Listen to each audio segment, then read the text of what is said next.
They usually say when you come to a Buddhist temple, it's very nice to do dana,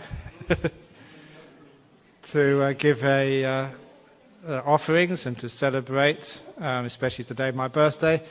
But it's also, if you're coming to a temple, to a Buddhist temple, it's also important to be able to go back a better person, not just inspired, but a better person by learning some Dhamma, in other words, listening to a little talk to make your life easier, more peaceful, less problems, in other words, to lessen the suffering of life. And it's really important today for me because my suffering has just increased, another year older. I said yesterday I was a young man, now I'm an old man. And of course, the older you get, it's very not so lucky and fortunate being a monk. The older you get, the more disciples you get, and the harder you have to work. So this is only my 60th birthday. My 70th birthday, there'll be even more people coming, more books to sign, more cakes to eat. And it gets worse and worse and worse. So, but sometimes, even if you feel a little bit tired, I was reading in that book, which you have there, the little short history of my life. There was one example there which Ajahn Brahmali remembered from one of my talks and said, was that when I was a young monk in Thailand, and the other monks, as some younger monks to me, they were really, really busy making their robes. And for those of you who don't know, in those days, these robes we had to make totally ourselves, just from white cloth. So we get some white cloth. We had to make sure it was a proper cloth. It was plastic cloth. It would not take the dye. Make sure it was good cloth. Cut it up. Sew it into this pattern, which is what a monk has to use. The reason this pattern is like this is so that it's not a plain piece of cloth, which means that you can't use it for anything else. You can see these like tram lines on the monks' robes. That means it's a monk's robe. You can't use it for lay people. So we have to do it this way, and then we have to dye it. This is a big robe, so it takes a lot of sewing to do one robe, maybe a day or two, on the machine for 8, 9, 10 hours. And then afterwards you have to dye the robe. And the dyeing meant you would get an old wood from the jackfruit tree. We use a jackfruit dye. So we'd get limbs or a bit of trunk from an old jackfruit tree which had died. And with a machete, you'd even have to sharpen the machete up yourself and keep chopping and chopping until you had these little slivers of wood, these chips of wood. And then you had to get water from the well. There was no sort of even a pump, just with a bucket and a rope. And many, many times that bucket fell in. And in the well down in Thailand, I've been down that well many times. And it's very scary because you get a couple of monks on the end of the rope, and you're on the other end of the rope. They lower you into the well. And it's a lot of trust and faith that they will be there to haul you out again afterwards. And there you go down and get the bucket which you dropped down there. So it's very hard work just getting the water. And then you have to boil the water, which means collecting firewood and lighting it and boiling up the water. And then you put these chips into the water to boil it and boil it and boil it to get the sap out of the tree.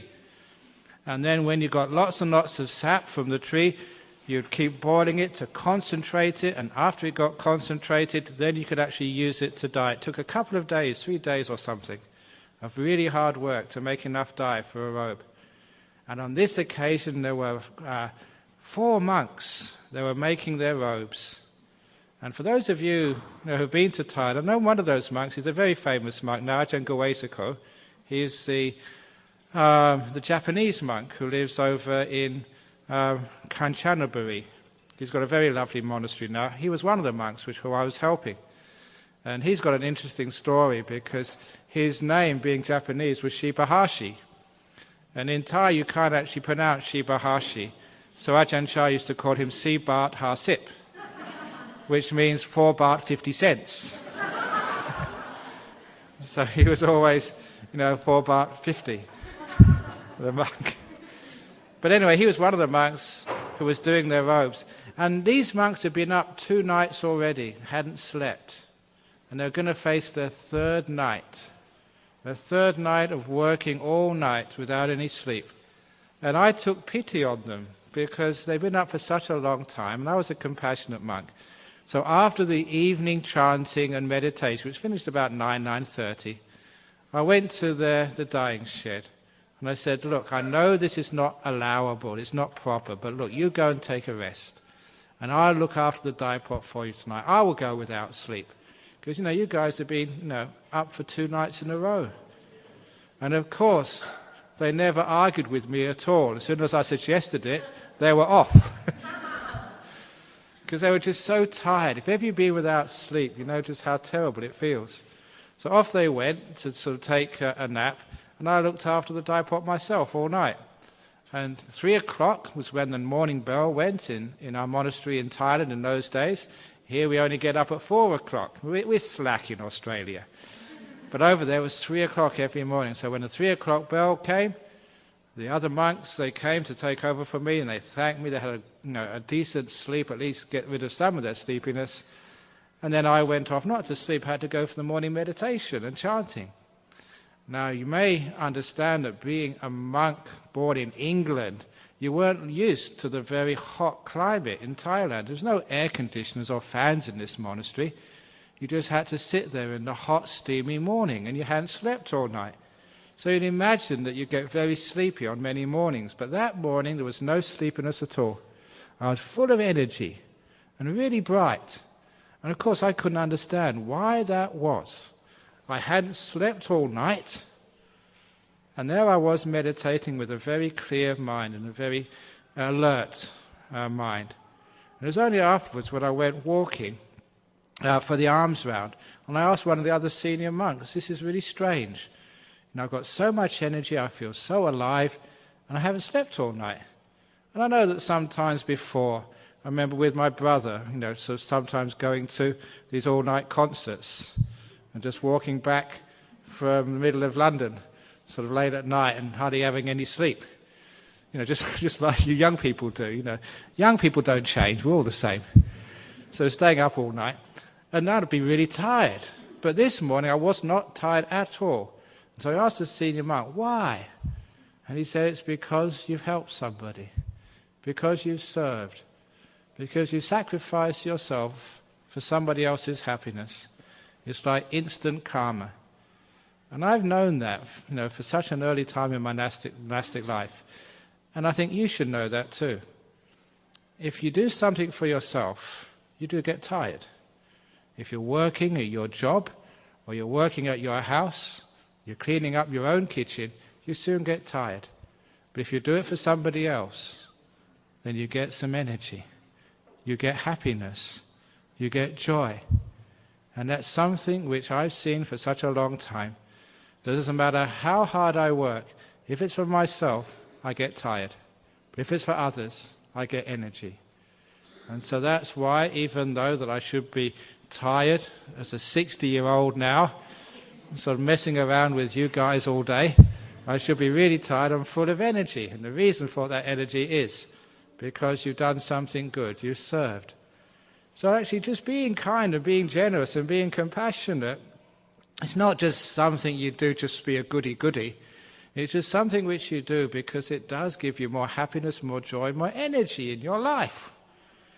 So it got to a point when I was a monk that when there was something to do, there was never the case of, oh, it's your turn. No, I did it last week. It's your turn this time.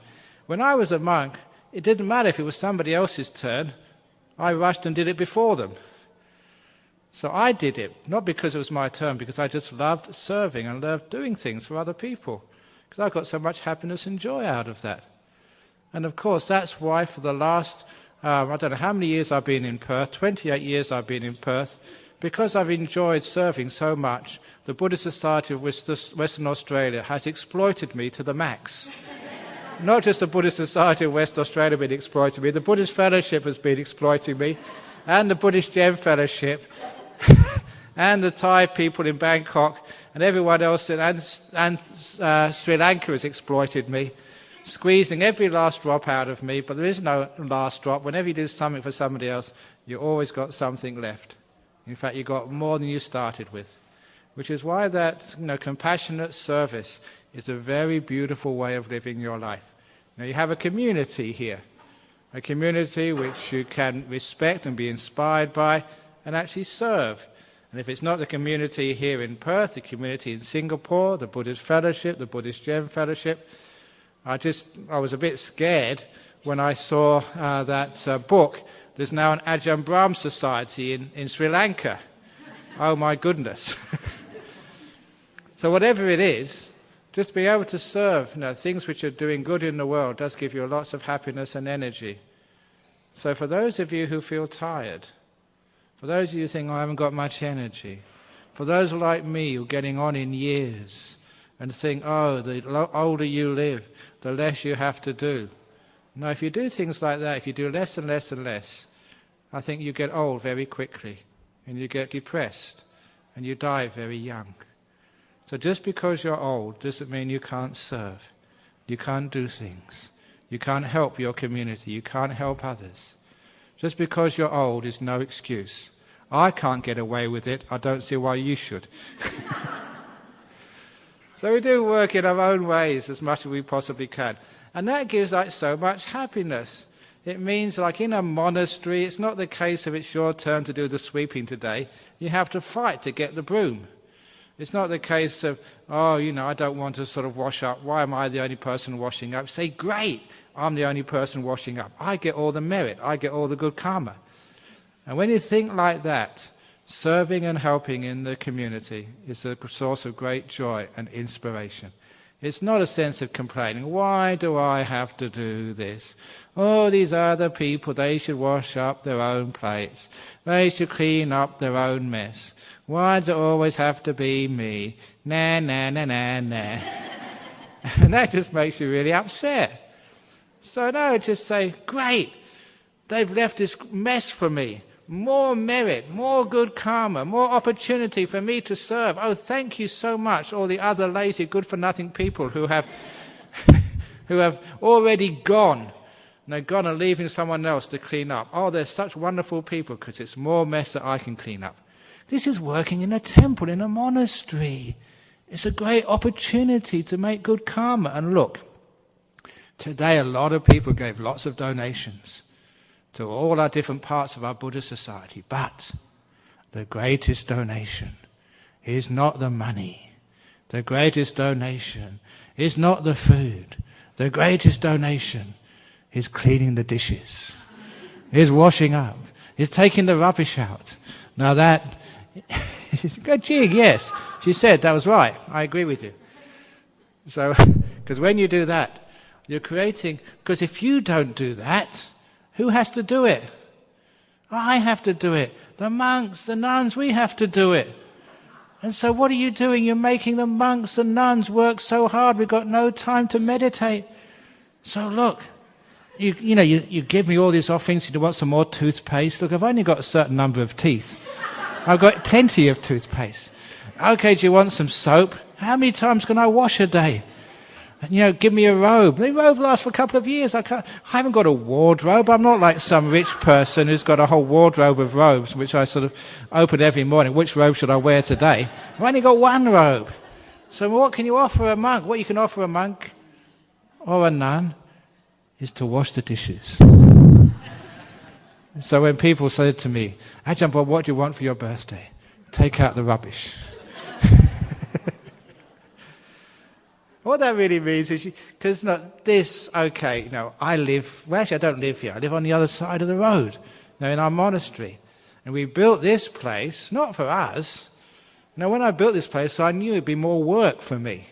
I do enough work already, but it's a beautiful thing to have a retreat centre, where we can have a big festival like today and invite so many people. I don't know how many people were here today. Was it 1,000 or more? 1,500?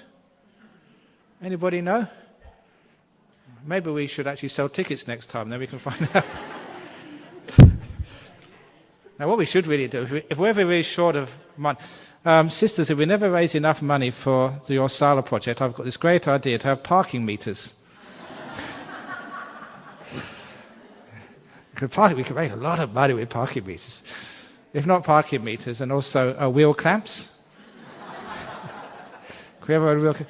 That actually reminded me, and some of you I told this story to, because I remember reading this in one of the newspapers. There's a very smart guy in London. It probably wasn't you, Tony, because you'd be in jail by now, but there was this guy who was always finding it very difficult, as you would know, finding car parking in London. Because if you park in the wrong spot, they put these wheel clamps on you. And it takes, how much does it cost to get your wheel clamp taken off? £50 or £100? No, it could be £120. £120, that's a lot of money. So what this guy did, he went on the internet and he bought his own wheel clamp. You can get anything on the internet. So he went into town, in the office, wherever he was going, parked on the double yellow lines where you're not supposed to park, and then he put his own wheel clamp on. So when the traffic inspectors came round, they saw how he was already clamped. And at 5, 6 o'clock in the evening, when he went home again, he just take off the wheel clamp, put it in the boot and go home. No free parking.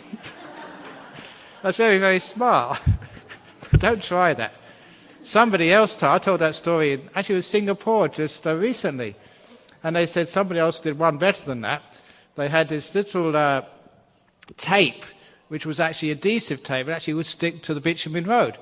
So he would park anywhere in Singapore, and he'd get this bitumen thing out like it was a parking space. So, it said P on there, so it was like an official parking space, anywhere he wanted in Singapore. And then when he sort of went home, he just took the tape off, and he sort of was back to normal, no parking. So that... so people in Singapore, you're very smart. I don't know how I got into that. But anyway... Sorry? Raising money, that's right, raising money for the funds. That's how you got off. But anyway, raising money is not the most important thing. The most important thing is actually having a really nice community where everyone feels happy to come to a monastery, to come to a temple, and gets lots of joy and happiness and inspiration. So we want to do that so that you can have an inspiring time when you come to this temple. So you're happy to come here, and your kids are happy to come here. And there's a bit of fun and games so the kids don't get bored when you come here. I remember, Tony remember, we were both in the choir at the church when we were young. Remember going to the choir when we were young?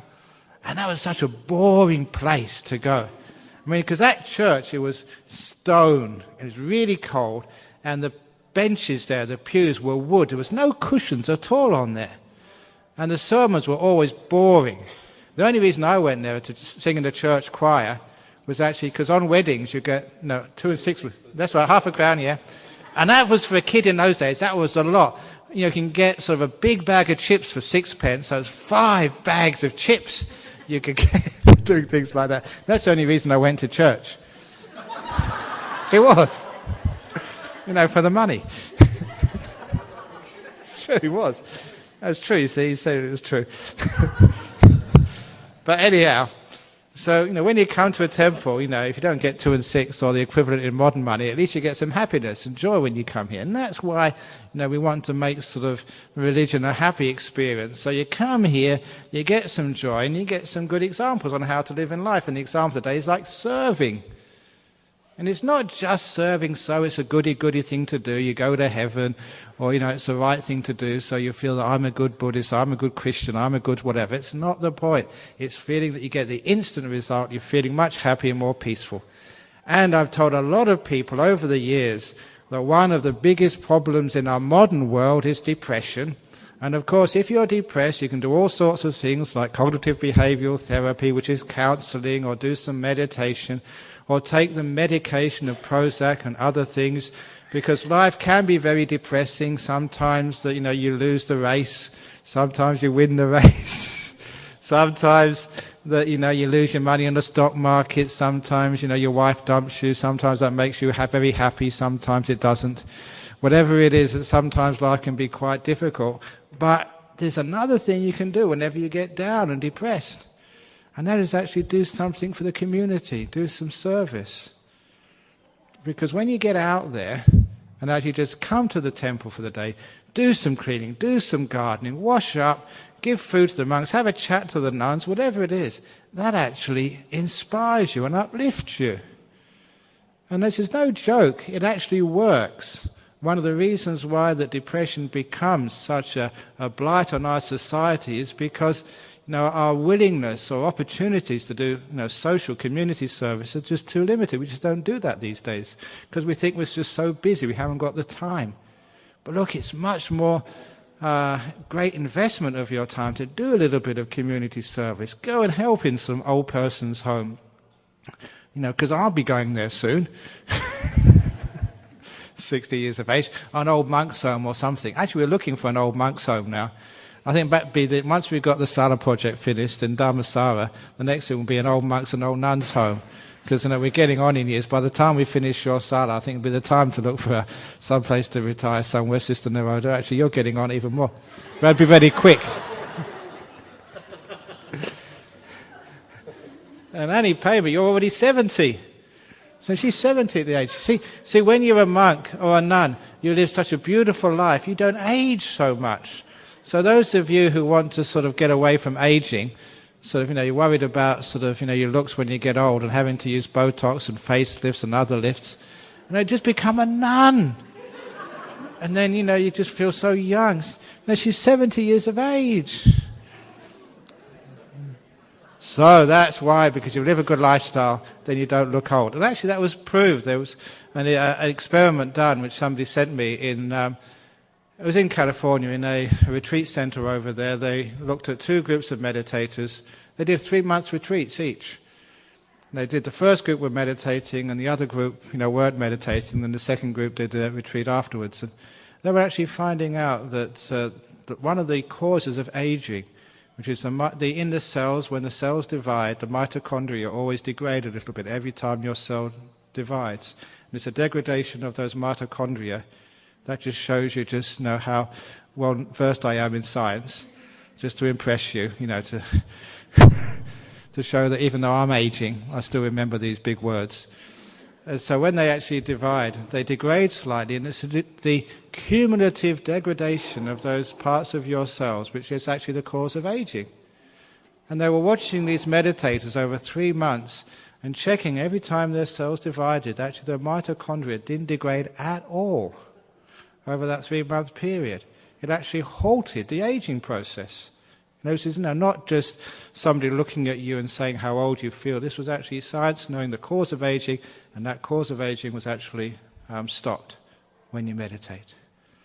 That's why, even though I'm 60, I'm sure that I got a card saying, Happy 16th birthday.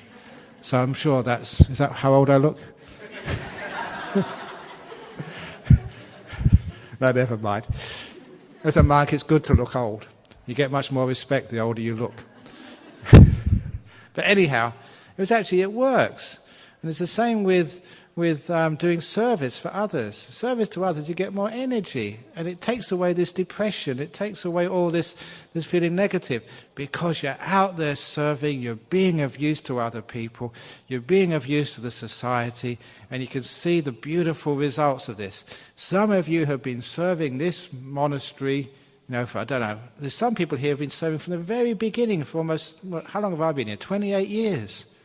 Some people have been offering food from the very early days, some maybe not so long, but still for 5, 10, 15, 20 years. And you've seen just the way this place has grown over those years. Look in the book there, starting off in this little house in Magnolia Street. You could fit about 10 of those houses in this one room. This tiny little house. And you can see in that book there, the first hut I had, the water tank hut. And this time of the year, this was no exaggeration, I had a bed, which was just a plank of wood, and it had to be up the ground on bricks, because all around it was the water, it was flooded. And I remember Ajahn Chakro, the other monk with me, came in, how can you stand this? And he says, of course, I didn't stand it at all because I was always laying down. Now, I mentioned earlier about bad jokes, so I just wanted to say that I haven't improved with age. But anyway, you managed to do that okay. That's where we started from. You see this brilliant, big monastery and big retreat center and big nuns monastery and big sort of city centre. It's not just big for showing off, because we need it because of the amount of people who come here. And it's really well used. And so because it's well used and because each one of you has seen it and served and helped in all sorts of different ways, I'm not talking about the big donors, I'm talking about the people who have actually helped, sweep or carry things or clean or dig the earth or help with the roof or whatever else they've done. To see what's been done here gives you incredible inspiration because you're part of this. Now, this is not the Ajahn Brahm show.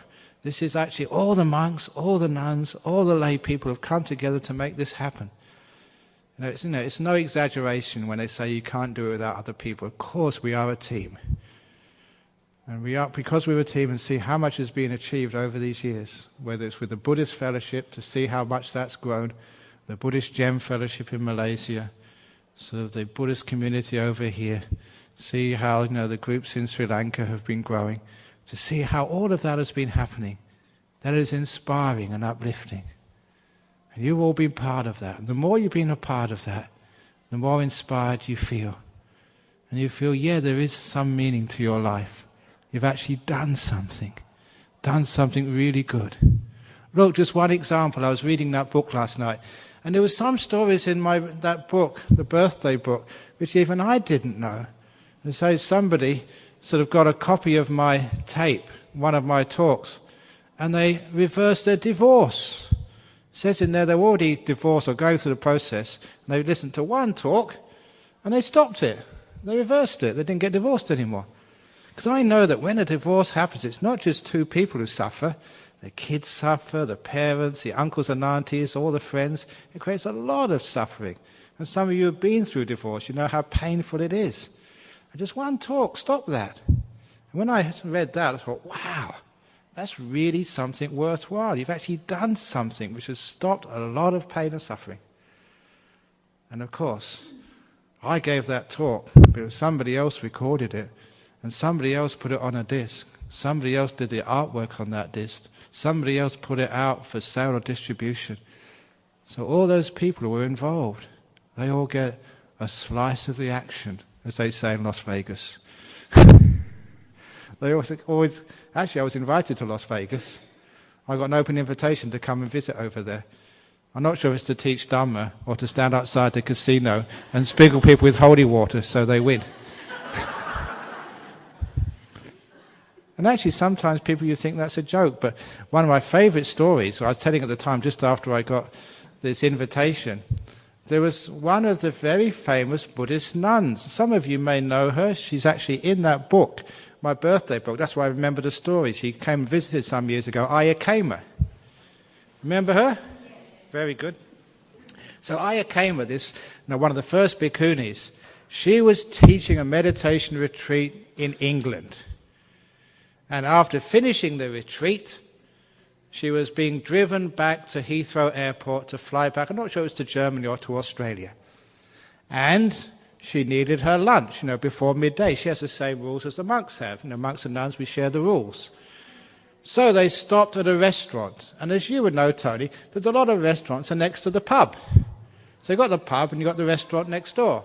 But the only way to get to the restaurant, you had to just go through the front of the pub. And then you went into the restaurant. So, they went into the restaurant, and she had her lunch, and her driver, who's from Sydney, she actually stayed here for a while, Anya Takta, her name is, and I asked her, was the story true? She said, absolutely true, totally accurate, this actually happened. That she had, loose coins, English coins, English money. She couldn't use them in Germany at the time, or couldn't use them in Australia, so wanted to get rid of them. So was one of these, what they call in Australia, pokey machines.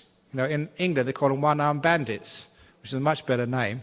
These little machines where you pull the handle and all these little things go around, and if you get the right numbers or the right symbols, you get sort of money out. So this Anya Takta, the driver, was just putting the money in just to get rid of it, because it was heavy. And no point in changing it at the airport. It's just two small denominations, just coins. So he kept putting the money in, putting the money in, putting it out, getting nowhere. And at that moment, Ayya Khema walked out. She finished her lunch. She was just passing just after this Anya Takta, this lay driver, had put a coin in. but hadn't pulled the handle yet. So she turned round to this Buddhist nun and said, "You have got much better karma than I have. You pull the handle." And in a moment of mindlessness, even great nuns sometimes lose it, just a moment, she pulled the handle. Sister Narada, never do that. Annie Paymer, absolutely no way. Because what happened? All the numbers went around, and this is absolutely true story. Numbers went around, jackpot. Absolutely true. And all this money, ding, ding, ding, ding, all this money coming out of the machine, hundreds of pounds coming out of this machine. The problem, and nuns and monks were not allowed to take money. And it was all just falling all over her, burying her. But then, all the people in the pub went quiet, because it was in the front of the pub. And at that point, the barman rang the bell, because it was a tradition, as you do have many traditions in England. The tradition was, if you won the jackpot, you had to buy a free round of drinks for everybody in the bar. And a Buddhist nun had no choice.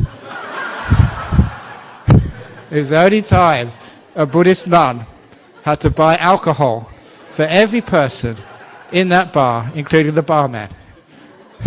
And that was the bad karma of pulling that damn machine.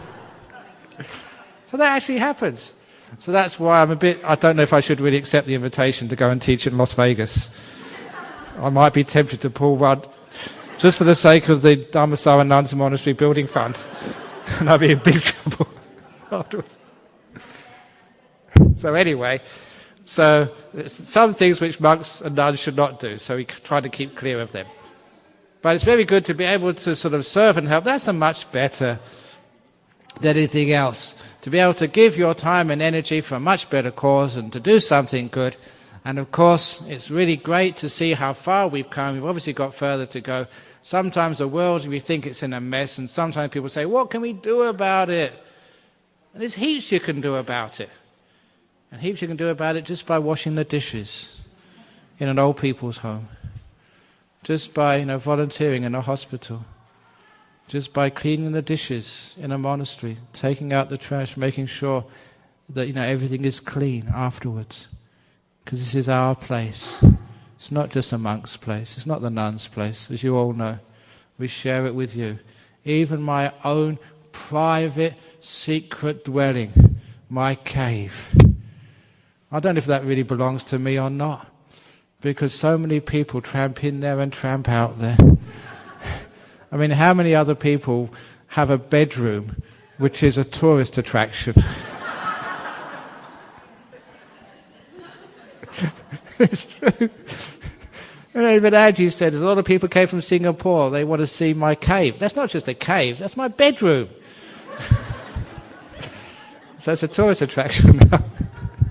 Well, who cares? We share it with everybody, so you can come and see them. But please don't come in there when I'm sleeping. Because in caves there are bears, and when bears are woken up in the middle of the night, sometimes they get a bit upset. So of course I'm not a bear, but you never know. So anyway, we share everything. So this is your place, this is our place. So please look after it, and also please be proud of it. It's a wonderful thing we've all achieved, and there's more things to do. Our nuns monastery, we've all, many of you have seen it when it first started. And see, Ajahn Wayama, where she lived, just in that really small caravan. How she survived that, I just don't know. But now, we've got sort of huts there. Now we want a sort of a hall. It's an incredible, powerful thing we're doing. As Angie was saying earlier, to make the opportunity open for women. To live the monastic life. You don't have to, but those who want to. If you want to, then you can. And there's a place for you. And a place where you'll be supported and respected. And I'm a man, so I don't fully understand. I never will. But I have enough empathy and understanding to know that many people have told me what a wonderful thing that is. Even if they don't want to be a nun, the fact there's an opportunity and a place. Because you know, in some other religions, sometimes there's no opportunity at all.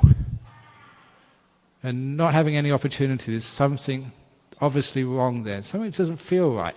You don't need to be a rocket scientist to know that there's something not right there. To give that opportunity is really important. And there's one of the people I'm really impressed with these days. He's an Oxford professor. And even though I'm from Cambridge, sometimes I have to swallow my pride and say, yes, there are some good professors at Oxford too. And he was actually saying that he gave this wonderful lecture over in Bangkok, I think last November.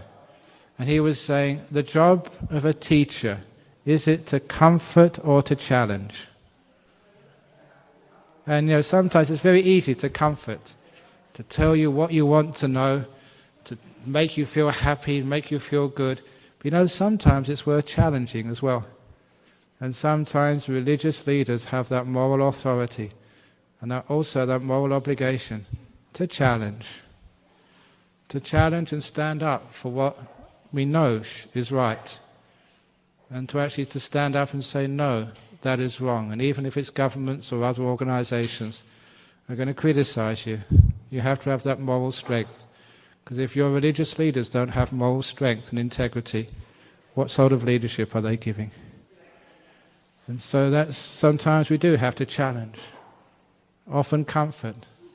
We have to do both, but not just always comforting. So hopefully that sometimes you come to some of the talks and you go back a bit challenged. And I'm challenging you. What more can you do?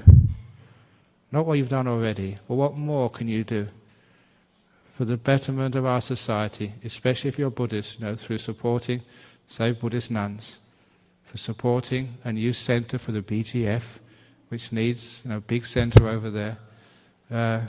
Buddhist Fellowship is also looking for new premises. There's lots of things going on right now. So it does need support somewhere along the line. And you can see what happens when we give that support. And how proud we are that, yes, we've used our lives to do something really, really wonderful and good, to open avenues which weren't there before, to make possibilities which weren't there for the people who went before you, for your parents or your grandparents, to make it happen.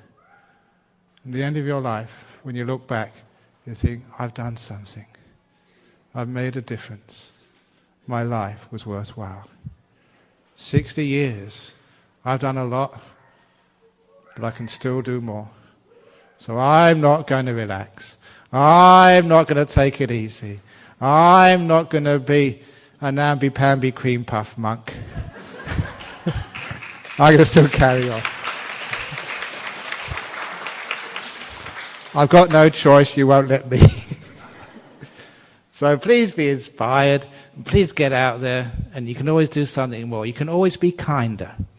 Even if you're not rich and you can't give a donation, you can be kinder. Even if you've got no money in the bank, you can just go and just sweep the paths. You can volunteer just to work on the computer, to send the emails, or to work on the newsletters, or whatever it is. Sometimes people think the only way to make merit is to give those donations or ang paos. No, no, no, no, no. The best merit is those people who are right now not listening to this talk, but washing the dishes and cleaning up the kitchen. You all have missed out.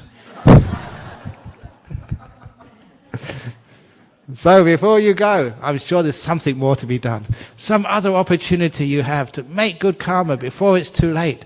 So we're going to end the talk now. Go to the kitchen. Go to the rubbish bins. See what you can do before it's too late. Make good karma. Thank you for listening.